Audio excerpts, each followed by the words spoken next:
Hey, say good morning to Denise Lockwood. Hi, Denise. How are you? Hey, how are you? I am fine. Denise Lockwood, founder and owner, and she also sweeps out the place at night, I guess. Racine County I. It always happens. The owner of this radio station, once we were moving our transmitter, I have a video of him sweeping out the transmitters. I said, you own the place. He said, well, somebody has to sweep it out. So somebody does have to sweep it out. Yeah. He's cooking bottle washer. So you've got some big news, first of all, about the physical place of Racine County. Yeah, you just moved into new digs. Let's talk about those first. Well, we're actually moving in. I've got the keys now, and we're moving in. We'll be formally all in on October 1st. So we're moving into the Bell City Square complex, which is the old Horlick Malted Milk Factory. My building is 1926 Albert Street. It's building right next to the Inclusive Bean, just to the right of it, as you're looking at the front of the building. And it's about 1,900 square feet, and what we're doing is we've got two spaces. One is going to be our newsroom. The other is going to be called the Thought Collective, and we're going to start hosting a lot of events around thought leadership. Uh-oh, thoughts. Thoughts. I know, scary, right? Right? Well, it's not scary. Well, one of the things... I was about to say, I think they're in short supply. So I think so, too. So one of the things that I was really thinking a lot about how to help the community, and it was really about connection, not only to the highest and best thinking, but around specific topics that affect us every single day, but also getting people in the room together that may not always get along. So we'll see if Mom and Pa can get along. We'll see. Who knows? Oh, yeah, before we forget, I want to make sure. Talk about your family farm now. It's out. You're done. You're not in the farm business anymore, right? No. Mom and Dad sold the farm a year ago, actually, just this past week. But, yeah, they've both been in the hospital. They moved to Florida, and I was there last week. Thought I'd have a really great week of peace and calm before the storm of moving all my stuff, and I ended up getting COVID, so there is that. But both my mom and dad, I told them before I left, I said, go get tested. And they ended up testing negative, but they were both in the hospital. My dad's still in the hospital. And prayers for your dad. But, I found out when the big COVID thing happened 5 years ago, if you were afraid to get COVID because you said, oh, COVID, I'm going to die if I get COVID. Now you get COVID, it's like getting a bad cold for a couple of days, and that's about it. But it used to be you were frightened to death of getting COVID. Then you get these tests, and when I had my test done at Walgreens, they said, well, it's like a 40% chance that it's wrong. Well, then what good is it? I know, right? I mean, I want a 100% chance that it's right or wrong, and they won't give you that because there's no guarantees on anything.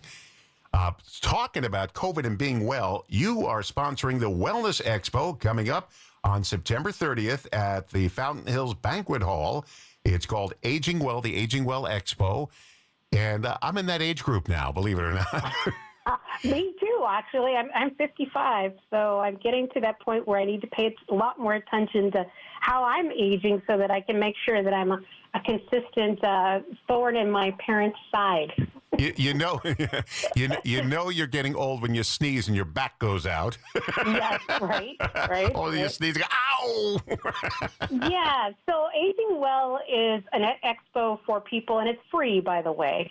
And really, it's meant to help people, meet themselves where they are, and also improve, what other things that they may have going on in their life, from making sure that you get your hearing tested so we can hear each other very well, to like ADARC, the Aging Disability and Resource Center is going to be there. They have some fabulous support services, and also just making sure that our aging does go well, right?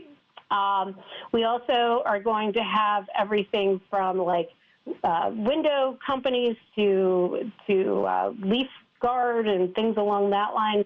So we want to make sure that we're aging not only well, but in the place that we want to be, right? So we want to make sure our homes are free from hazards that cause us any problems like falling and things along that line, because it's super important.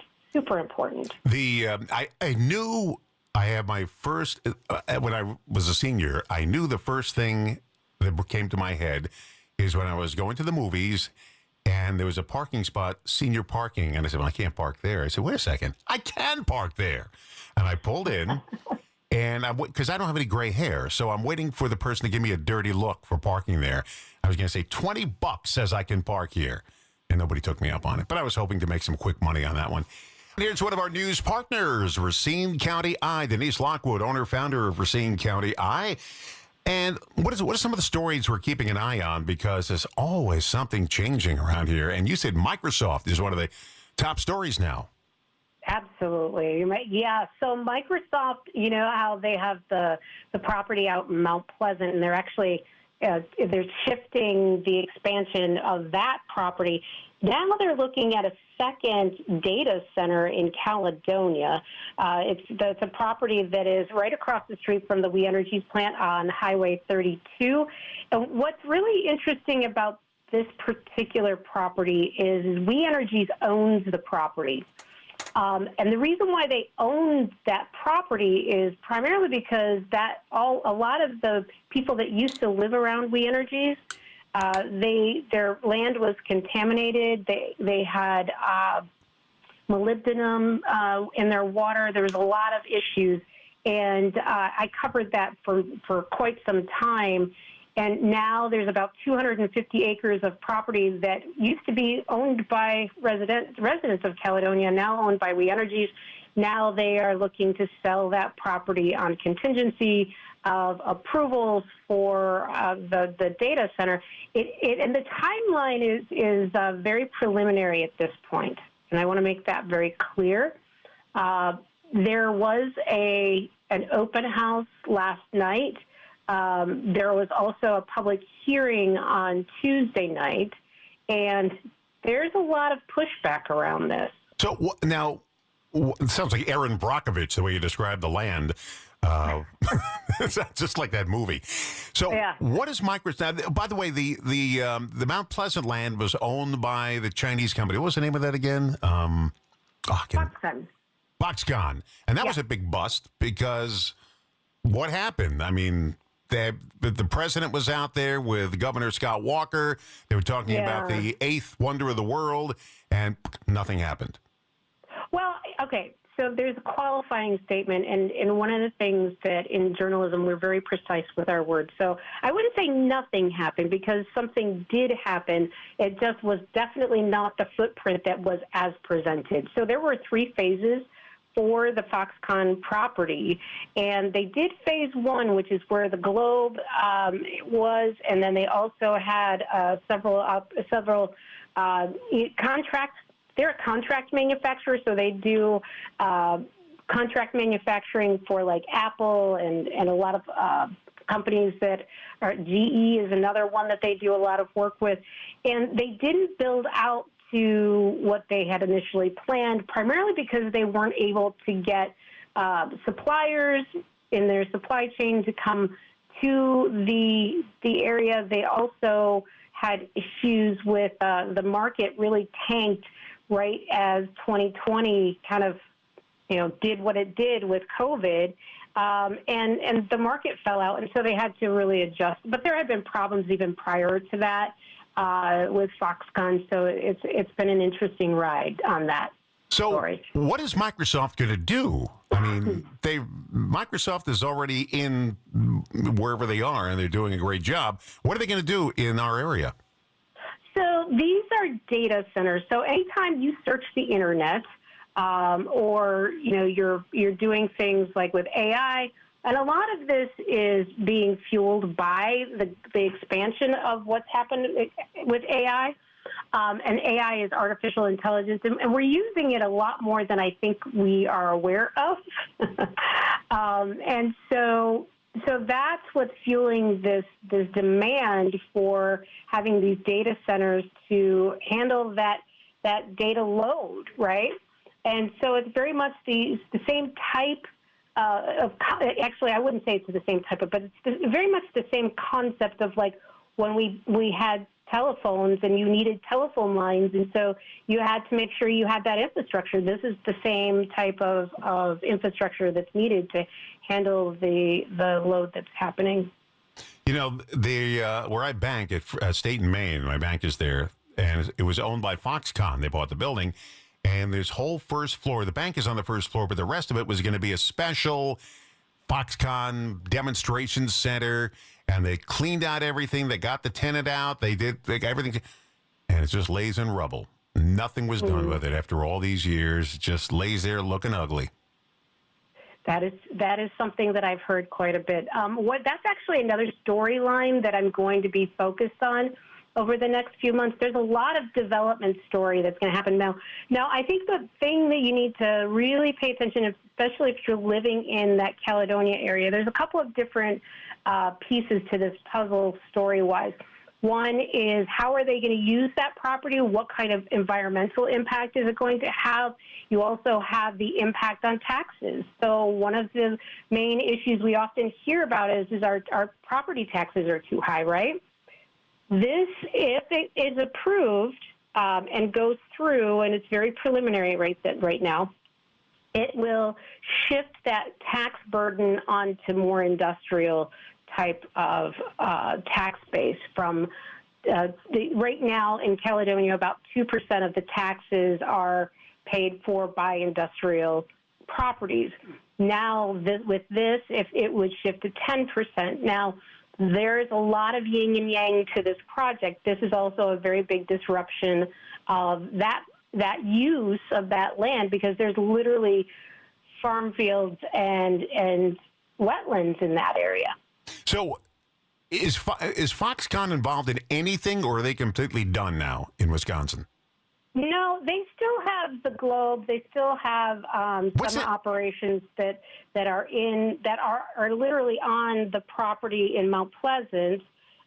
So it's not like they have like completely abandoned ship, but they're a very small, much smaller footprint than what initially what this was supposed to be. Actually, that campus fully built out as proposed, if it would have gone through, would have been the largest manufacturing campus in the United States, and that did not happen. Yeah, woulda, coulda, shoulda. What's in that globe? So I don't remember what's in that globe. I think it's engineering is in that globe, if I'm remembering correctly, but don't quote me on that because I'm still got COVID brain kind of happening. I heard it was filled with M&Ms. That's what I heard. Maybe not. So they promised all these jobs, Foxconn, never came around. How many jobs do you know if Microsoft is promising jobs? So here's what you need to know about data centers, and you bring up a really interesting point, and this is one of the biggest complaints is that these are massive buildings, but they're really housing technology. They're housing the servers, and they don't require a lot of human beings to run. So the proposal for this third data center is anywhere from 50 to 200 people to be employed by the property. But there's also a lot more construction that you're going to have, and that will have a ripple effect as well. But it's definitely, they're also very large water users, and I know that one of the storylines that we're going to be focused on is how much water do they use, and I know that they're also working on water reclamation, and that's going to be a really big deal because you have one of the largest freshwater bodies in, I think it's the world, just with Lake Michigan. So that's a very much protected resource that we need to be mindful of, but it's something that also Microsoft is very much focused on working through as well, it seems. I find myself going to your website more and more now. Whenever I hear sirens or something, I check it out. RacineCountyEye.com. That's Racine, spell out the word county, right? COUNTYEYE. RacineCountyEye.com. We're talking to the person who put it all together. You got to really feel good about this. You put together a news service that people use. That's tough to do.